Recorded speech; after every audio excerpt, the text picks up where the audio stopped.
very happy to give a presentation here. I will stay here on the panel because for the PowerPoint slides, please excuse this.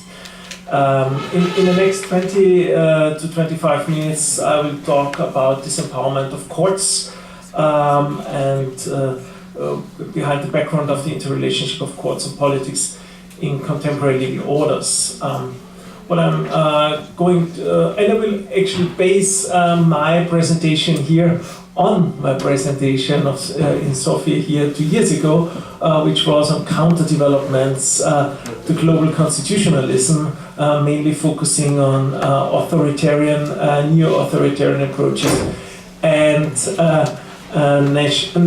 nationalism or approaching nationalism, and I will give it a judicial spin today. I will start to give a few examples. Obviously, I will not focus so much on examples in my presentation because there's so many other presentations today and tomorrow which will also focus on certain examples of illiberalism and authoritarian regimes. So I will mainly present my conclusions or more abstract ideas on the topic. I will start with the last 20 to 30 years, which were mainly time of judicial success, of judicial dialogue, juristocracy, and even towering judges. We'll then go on with some more general thoughts on separation of powers, and in my main part focus on typologies of disempowerment, and have then some conclusions on the erosion of the rule of law and how maybe we can resolve these questions. So my starting point is that courts are nowadays more under attack, and they're coming more under attack. And to give you just two examples, we have the Polish situation. I'm not going into detail here. You know all about it. The last weeks, however, there was a new discussion or a new focus in the Polish discussion about disciplinary measures against judges, and especially judges who are consulting the European Court of Justice in preliminary references, and judges who are speaking freely and openly in the media criticizing the Polish government.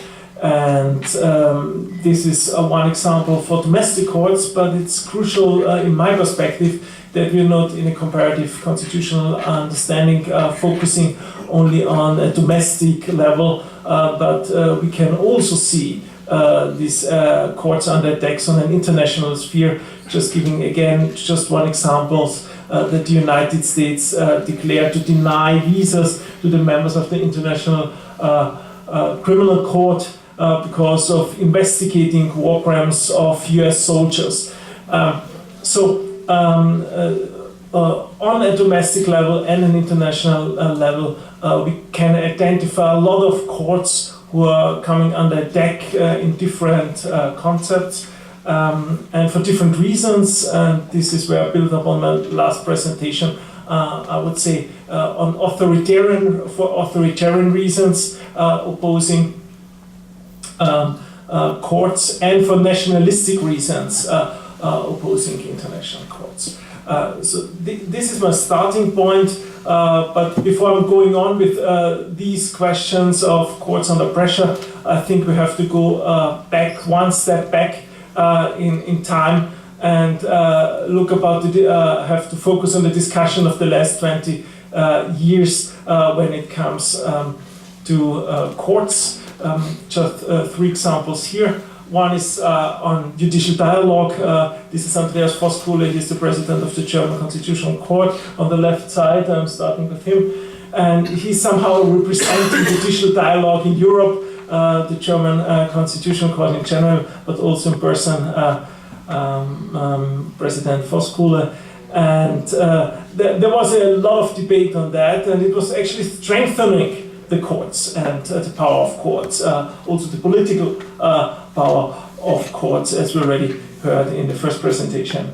And obviously these new powers of courts in a substantive way, in a network of courts understanding. We also know critical analysis on that, and most famously it's Ron Herschel's book on Juristocracy, who is talking about these issues and already identified how more than 10 years ago how courts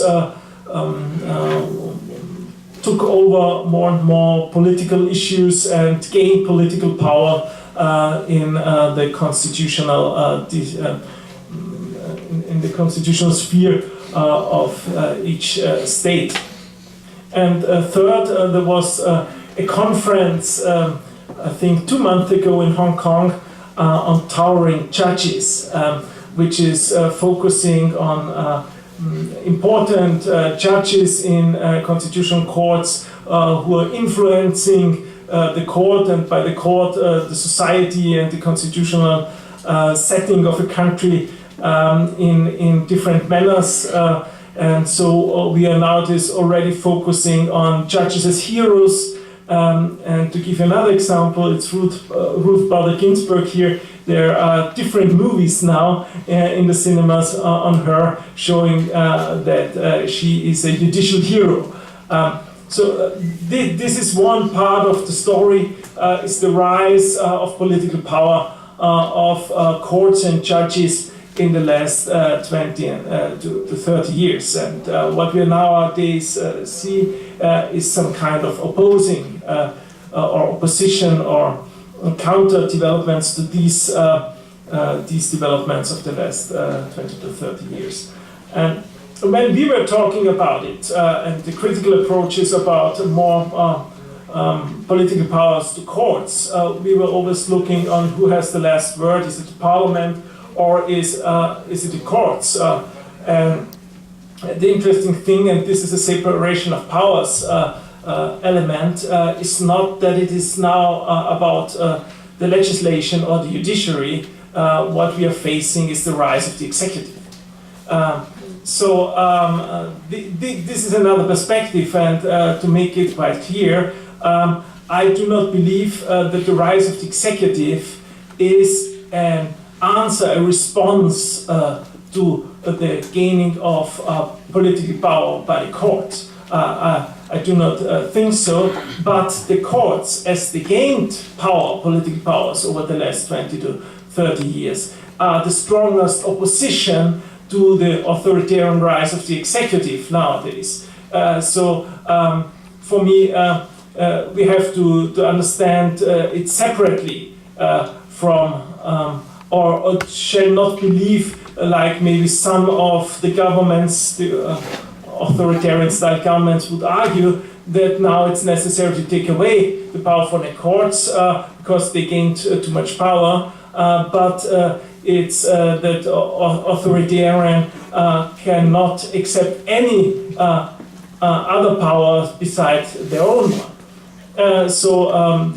It's easier for them to take away the power from the parliament, but not as easy to take away the power from the courts. So neo-authoritarianism is not a response to the political power of the courts, but it's a crisis of democracy. And neo-nationalism, which we're also facing, think about all the statements of Trump or the Brexit issue, is not fighting against judicial dialogue, but maybe much more, again, we heard about this in the first presentation, a result of globalization, which means technical and economic globalization. So the executive is not regaining the political power from the judiciary, but it's just attempting to destroy judicial independence.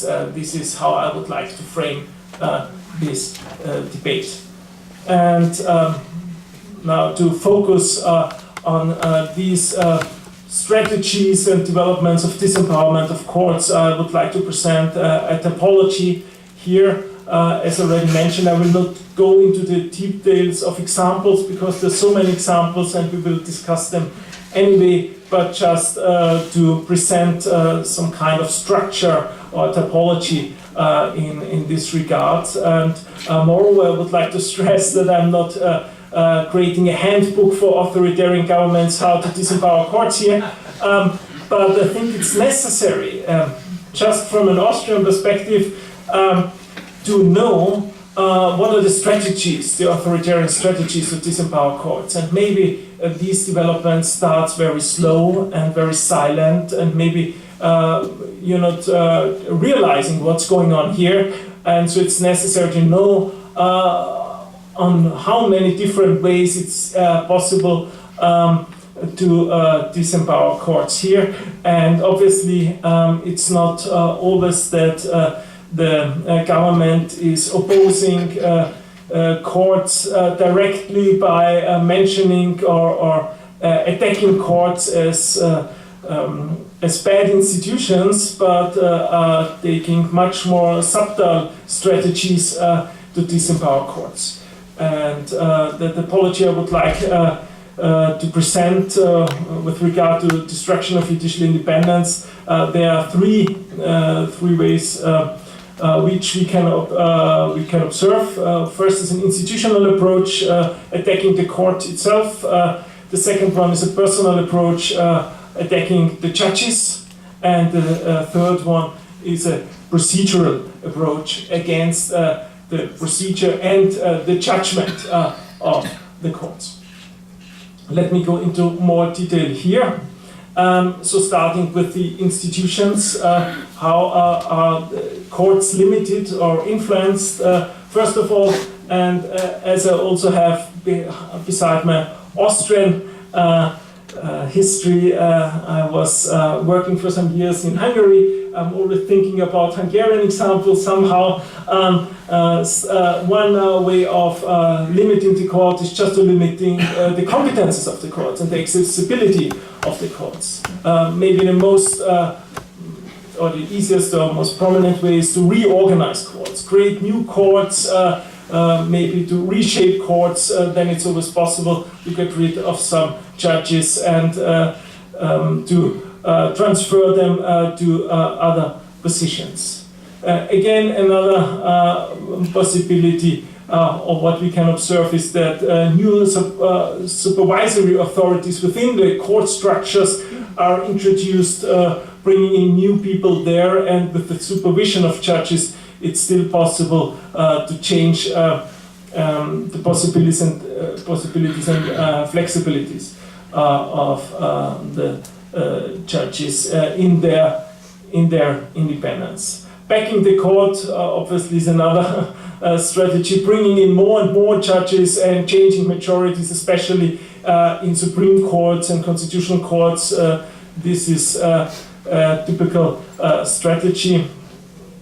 Another more general topics is criticizing the courts in public, which shall affect the public opinion of the court, and this is some kind of pre-step again for reorganizing and changing court structures. And obviously, quite important is also the simple way of reducing the budget of the judiciary. So for reasons of efficiency, creating higher pressure on courts, which always also has an effect on the quality of the judgments. If the time for a court procedure is limited and the resources are shortened, then obviously this will also have an effect on the institutional setting.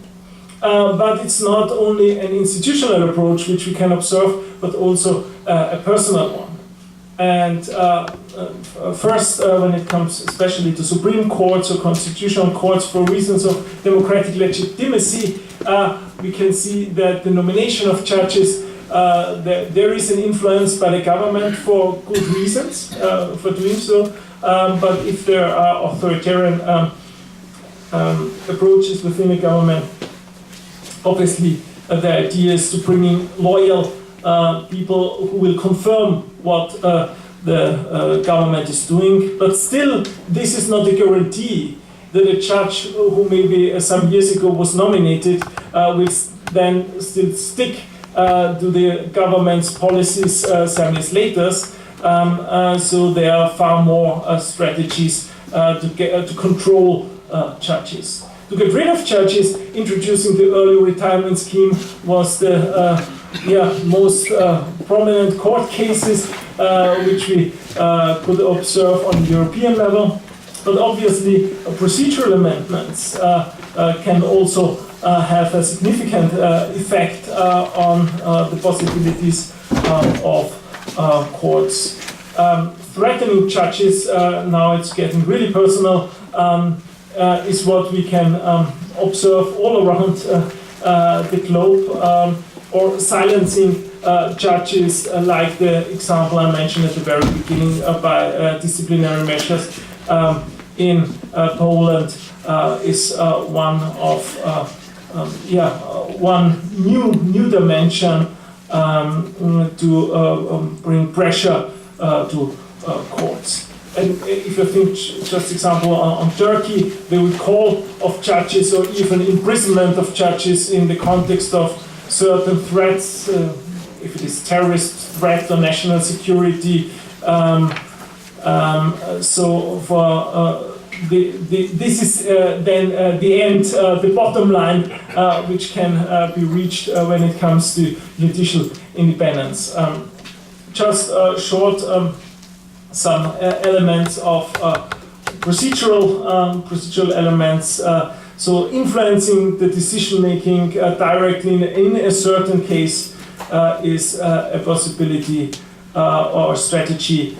Changing the procedural settings, for example, shortening the decision deadlines, revising judgments when the judgment is there. Then what we also can observe is that the judgments are not only not accepted, but they are revised by constitutional law amendments, for example. Again, the Hungarian setting is in my mind. Or ignoring the judgment. Think about the discussion about the case law of the European Court of Human Rights, and from a nationalistic approach, first of all criticizing, and maybe in a second step ignoring the judgments. So this is a very short overview about this typology I'm working on, and I would like to give some conclusions. First of all, on the erosion of the rule of law. So authoritarian tendencies are created instead of checks and balances. The idea behind is just judicial control instead of judicial independence. And if you're thinking about how important judicial independence was within the struggle of constitutionalism over the centuries, this is really a dramatic situation which we're talking about. Instead of judicial dialogue, I would say we should talk about governmental monologues, which are developing. And as you all know, we had this saying about liberal democracy instead of judicial protection of human rights, and it's unleashed rule of political power instead of rule of law. So how can we deal with all of this? I can identify two approaches to that. The first is a top-down approach. There are still international courts, especially in Europe, the European Court of Justice and the European Court of Human Rights, and they are not as easily influenced by the and not as fast influenced by domestic governments. So the networks of courts is a possibility to protect and to support courts on a domestic level, but much more believe that it is necessary that the people, meaning civil society, is re-engaging in question of judicial independence, understanding that judicial independence is a core feature not only of democracy but of constitutional concept which we are fighting for over centuries, and that it is necessary that judges are also protected by the people and not only attacked by the government. Thank you so much.